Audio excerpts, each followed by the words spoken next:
Greetings, flesh bags. I am General Bones, a husk of wars forgotten, my flesh long gone, my voice a whisper from the grave.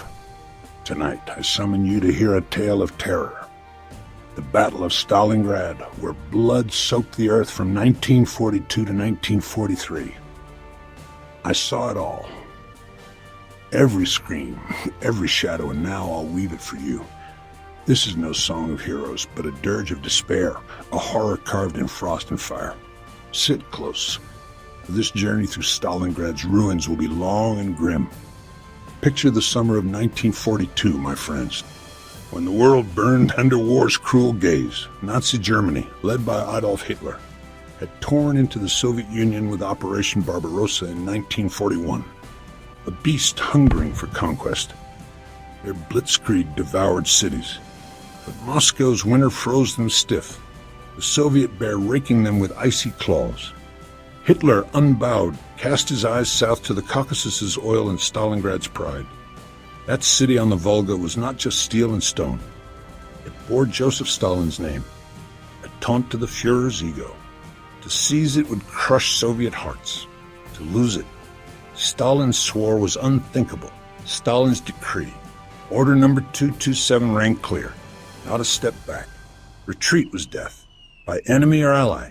I, General Bones, lingered in the ether, watching two giants ready their blades over a city doomed to bleed. In June of 42, the Germans unleashed Operation Blue, a storm of steel aimed at the Caucasus and Stalingrad.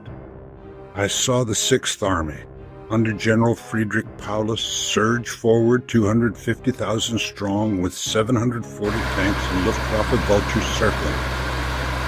The 4th Panzer Army marched beside, until Hitler, reckless, sent it south, cracking his own spear.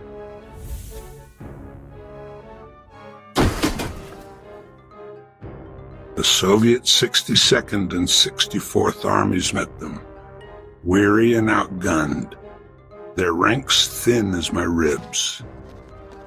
They fell back, burning crops and homes to starve the invaders' march.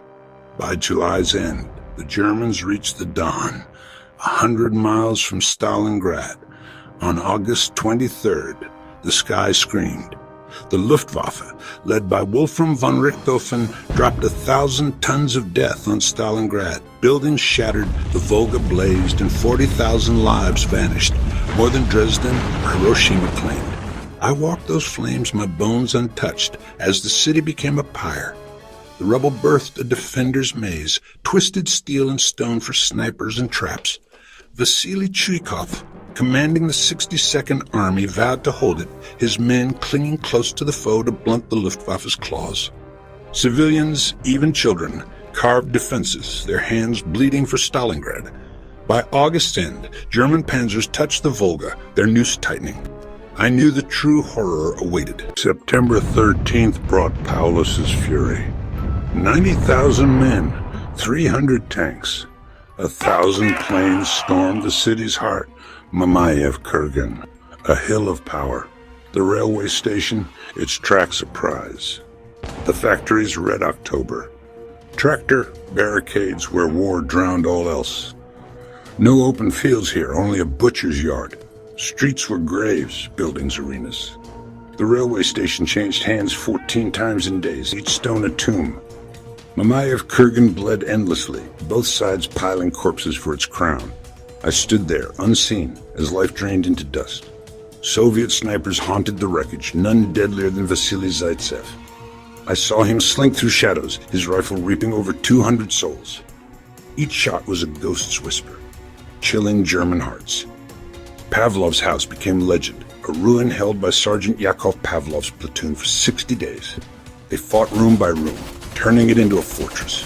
The Germans lost more storming it than conquering Paris. I lingered marveling at their defiance. October saw the Germans claim 80% of Stalingrad, herding Chuikov's 20,000 into a Volga sliver. Hitler crowed triumph, but the Soviets held. Sewers, basements, ruins their domain. Civilians starved, gnawing belts, burying kin in debris. November's 11th brought Paulus's final push, but Chuikov endured, his guns across the river unrelenting. German supplies dwindled, their men worn to shades. I sensed a shift. Operation Uranus, a Soviet blade sharpening in the dark.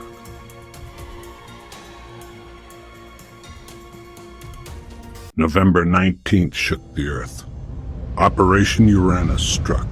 1 million Soviet troops, 900 tanks, 13,000 guns smashing the German flanks held by frail Romanians and Italians. I watched those lines snap, the Red Army roaring like a beast unbound.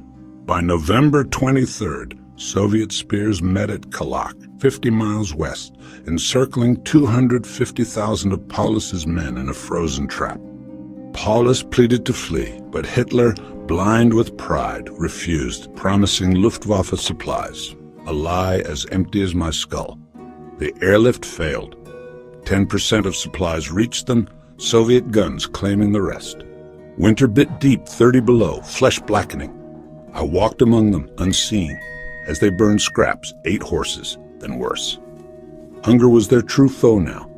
December brought Manstein's Operation Winter Storm, a desperate lunge to break the cage. His tanks reached 30 miles, then stalled, Soviet steel unyielding. Paulus, chained by Hitler, stayed put, sealing his army's fate.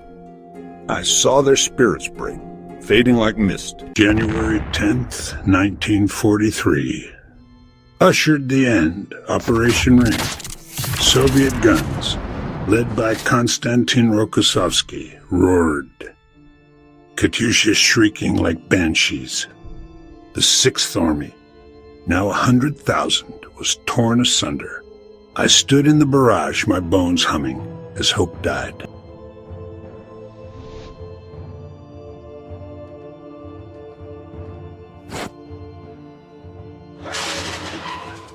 Paulus, in a cellar, refused surrender until January 31st. When he broke, a new field marshal shamed. 91,000 limped into captivity. Only 6,000 saw home again. I trailed them, a shadow among shadows, their steps heavy with defeat. Stalingrad's toll was 1.5 to 2 million soldiers and civilian souls erased.